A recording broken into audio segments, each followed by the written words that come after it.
egomaniac, are you sick of me? The Lasai is important to me because it gives women and non-binary artists a chance to expand our audience and feel a part of a community that we may not find in other spaces in the DIY music scene. It meant a lot to me to play the Lasai's last show at Baby's Alright with so many women that I admire in the music scene, like Greta Klein, Emily Asina, Susie Durkins, Anna Altman, and the Lasai really brought like a supportive community that helps smaller artists get exposure that they deserve. And I think that it helped the music scene move forward, but even though that the Lasai is changing into Slumber magazine, I'm excited to see their mission be carried on and continue to be a special and important place for music. Hi guys, my name is Claire Cottrell, and I make music under the name Claro. I'm making this video because I owe a lot to the Lasai. I think that I wouldn't be here where I am today without them, and without their help, and without their exposure. So I'm making this video to explain it. So when I was around 15 or so, I'd been making music on SoundCloud, and I had Bandcamp, and there's a small following, but nothing crazy. But this magazine reached out to me like a year or so ago, and they were like, hey, do you want to be a part of this compilation tape where we're going to highlight female and non-binary artists? And I was like, hell yeah, I do. And they were listing all of the other artists that were going to be on it, and I was so stoked because I loved so many of them.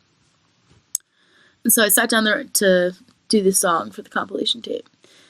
And the song ended up being Pretty Girl, which is the one song that has changed everything for me. And within a matter of months of it coming out, I had a manager and a label and fans, and it gave me my career. I'm about to tour for the next year, and none of this would have happened unless I had made this song for this compilation tape. I think this magazine is something really special, and they highlight people that need to be highlighted and their voices aren't heard, and they give them a platform to express themselves and show their art and their creations without fear of judgment. And I think that this new chapter for the Lasai will be so important because they already show so much support and an understanding of the artist community, especially those who don't have as big of a platform as someone else. And with this new chapter, I think they're only going to amplify how much they care about artists. So, yeah, thank you so much for everything, and I can't wait to see what happens next. I'm always so excited to see. So. I'm Maddie. I was a writer for the Lasai between late 2013 up until the hiatus. So I was there from 16 to 21. I think the Lasai is so different to so many other music and arts platforms. And the reason for that is because so many music and art platforms already exist out there that write about music in a really specific way, or art about talking about art in a really structured setting. And I think the Lasai doesn't do that. I think the Lasai is almost like a journaling space for lots of different people. And I appreciated that about the Lasai. I appreciated that instead of talking about the way a band sounds like another band, I could instead come onto the Lasai and talk about feeling.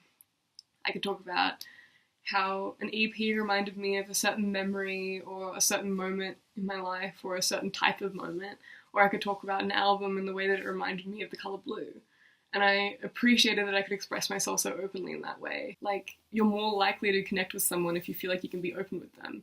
And the Lasai was so connected in the way that you could connect with the other writers, but also the audience and the readers, but also the bands that you were talking about and the artists that you were talking about, because they'd be more, like, people would reach out to you being like, thanks for saying this thing about what I made, because they may not have been used to hearing about their stuff in that setting because, they're making music in their bedrooms and you're writing about their music from your bedroom.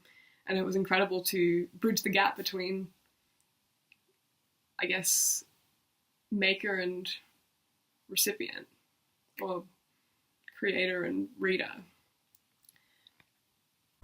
Hi, I'm Nina. I'm a writer in New York. So I remember the first review I did was the first Girl Pool album. It was their self-titled album. This was spring 2014. And when I was writing it, I was so nervous because I wanted it to be good and I wanted it to fit into the vibe of the site. So I was reading a lot of old articles, and what I noticed was that it didn't feel like you were reading just like a music review that was like, here's the song, here's what it sounds like, here's where you can buy it, that's it. It really felt like you were listening to a friend talk about an album they really liked or just a piece of art they really liked.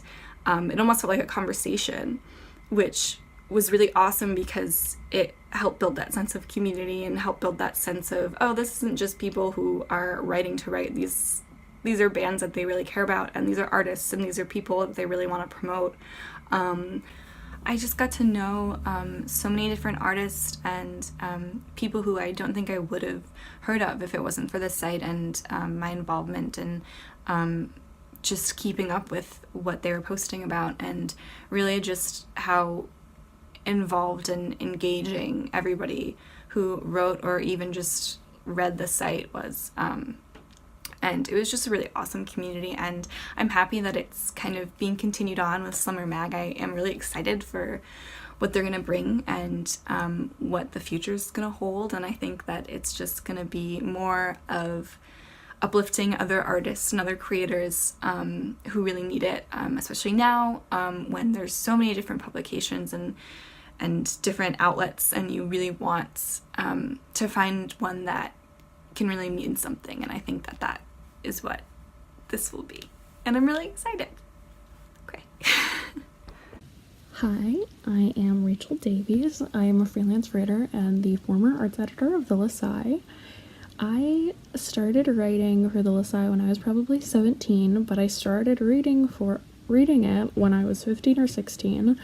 I remember I would sit in the basement of my part-time job on my breaks and study up on what was new on the Lasai, and just be so bummed out if there was nothing new for me to read. I was so attracted not only to the art that they chose to showcase, the music they chose to showcase, but also just the way they would talk about it, and it would really come from this place of admiration rather than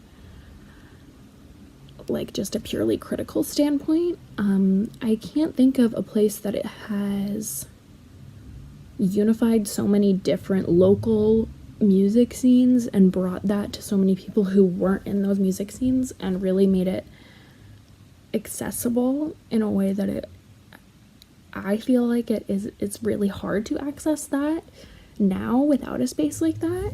And I think that is why a place like Slumber Mag is super essential, because I really, really miss being able to so easily find in one place these different up-and-coming bands and artists from so many different places, and these writers who are kind of still figuring out how to do what they really want to do, and that just lends this very exciting nature to it. I'm extremely grateful to the Lasai's lessons to me in writing and in editing, and I really want that for new young writers, which is why I think everyone should definitely donate to Slumber.